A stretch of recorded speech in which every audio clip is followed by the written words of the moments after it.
కొనమని అడుగుతుంది. చీర కొన్నా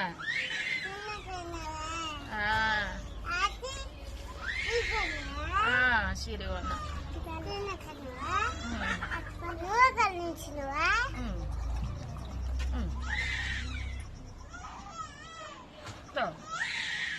పోయినా పోయినా ఇట్లా పోయినా నీకు చిట్ట అయితే కేకలు పెడుతుందా? నువ్వు తాగినవమ్మా? ఆర్పియమంటారు ఇల్లు ఆర్పిస్తాను తాగుతా మళ్ళీ తాపించినాక నేను తాగు. అందరికీ అయితే గుడ్ మార్నింగ్.